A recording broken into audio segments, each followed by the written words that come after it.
Mag-chill RG nga lang sana ako dito habang ginagawa yung pagpapatap global natin sa Alice. Ang kaso nga lang, parang may haharang dito sa may gagawin nating mission. Malagbag nga kasi yung nakalabang kong Joy dito. 7-0 nga siya, early game pa lang. Akala ko nga na malikpata lang ako kaya inulit ko ulit. Talagang 7-0 nga. Ay! Oh no! Ako nga pala si Smash Smash. May ligmang smash ng kalaban. Ang sakit na lalamunan ko ah. Bale, ito nga pala yung update sa pagpapatap global natin sa Alice. Top 1 barangay pa nga din tayo. Hindi pa nga din tayo napapalitan. At sa Cavite nga, kailangan pa natin ng 300 MMR para nga makapasok tayo sa top Cavite. Meron na nga pala tayong 40 matches with 80% win rate. Pero bago nga lahat, kung hindi ka pa nga naka-follow, mag-follow ka na. Bonus na lang din talaga kapag shiner mo. Simulan na nga natin tong game. Let's go! Bale, una pa nga lang, balagbag na tong Joy na to. Nagulat nga ako dito. 4 yung nasabot. Buong barangay yarn. Akala ko nga, tapos na yung digmaan. Ang kaso nga lang, pinalulay pa ako na itong Joy. Kaya niya pala ako pinurso na pasukin ay para maging easy turtle para sa kanya. Talagang matalino ang bata ka. Ang kaso nga lang, sasagutan ko nga yung turtle niya ng triple kill. Kaya nga tignan nyo yung gagawin ko dito. Nagpapahabol pa nga itong boss cube na to. Ayaw na lang tanggapin yung kamatayan niya. Tanggapin mo na yung kapalaran mo na mamamatay ka na sa kamay ko. Tapos isusunod ko nga itong Florin.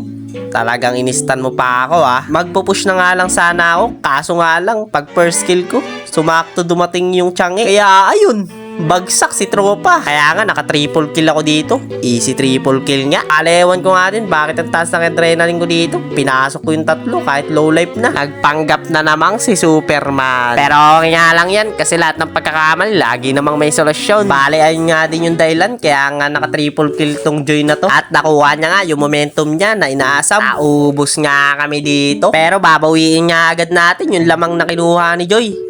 Aagawin nga natin tong turtle ng easy lang. Parang inagawa ng candy ah. Nagalit nga yung Joy dito. Pinasok kami sa tore. Sumasalo ko pala ng true damage ng tore. Ayun, bagsak katuloy. Bale, ang ganda nga ng combo na to. Angela tapos Alice. Ano yan? Pill health strat? Inadarag-darag ko na nga lang tong mga to at wala na silang magawa. At umaatras na lang sila. Wala kayong idadamage sa pill health strat na to. Tignan nyo naman kasi kung gaano kakunat yan. Tinatayo-tayuan ko na lang yung mga kalaban. Kahit nga tore, hindi makadamage sa akin. Pero nga makakabawi yung mga kalaban dito kasi mabibigyan ako. Pero kahit nga na ganun, tignan nyo nga. Hindi nga agad tayo nabibigyan basta-basta. At eto na nga, ang huling clash na magaganap sa laban na to. Kung nakikita nyo nga, ay parang malinaw na sa inyo kung sino ang mananalo kasi nga may Lord pa tayo. Tapos hindi pa makalaban yung mga kalaban na maayos kasi nga sa pressure na dinadala ko. Kapag nakapasok nga ang Lord ay wala ka ng ibang gagawin kundi mag-tower lang. Kaya nanalo na naman tayo sa digmaan na malalakas lang ang nakakalaban.